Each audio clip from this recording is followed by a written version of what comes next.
concerning Islamic civilization, from that of its origin to going on into the Middle Ages and beyond. Concerning Islamic literature, the literature of the Middle East is diverse, reflecting the many distinct cultures of the region. The Arabic and Persian works in particular represent a significant contribution to world literature. An established tradition of Arabic poetry already existed prior to Muhammad. It extolled the Bedouin experience of tribal life, courage in battle, hunting, sports, and respect for the animals of the desert, especially the camel. Because the Arabic language did not possess a written script until the 4th century CE, poetry was originally passed on by memory. Later, in the 8th and 9th centuries, it was compiled into anthologies. These personal reflections on wine, sensuous women, good companionship, and the joys of a ride on a fast camel still speak directly to modern readers. Pre-Muslim Persia also boasted a long literary tradition, most of it's oral, and the latter is written down using the Arabic alphabet. Lacking the desert tradition of the Arabs, Persians and their writers focused on legends of past kings, Zoroastrian religious themes, romances, fables, and folktales. The transcendent literary monument of early Persian literature is called the Book of the Lords, or the Book of Lords, an early 6th century compilation of poetry about Persian myths and legendary heroes.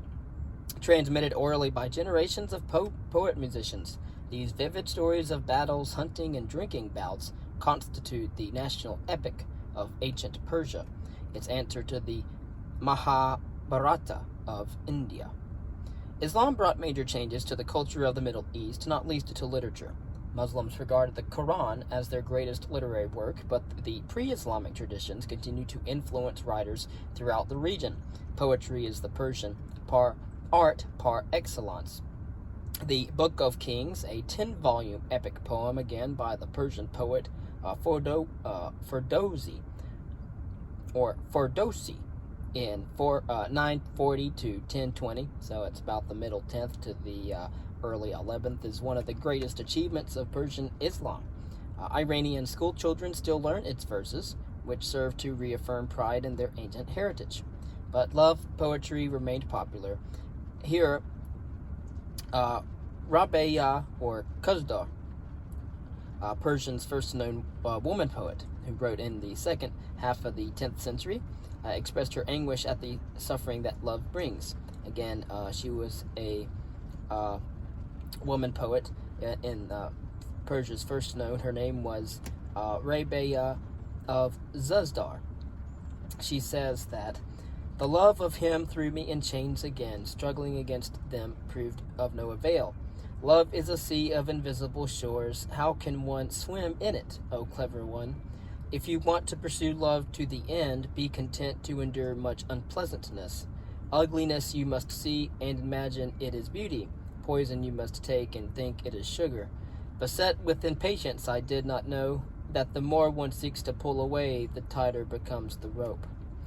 In the West, the most famous works of Middle Eastern literature are undoubtedly the Rubaiyat of Omar Khayyam and Tales from 1001 Nights, also called the Arabian Nights. Paradoxically, these two works are not Western languages or 19th century European for 19th century European readers who developed a taste for stories set in exotic foreign places.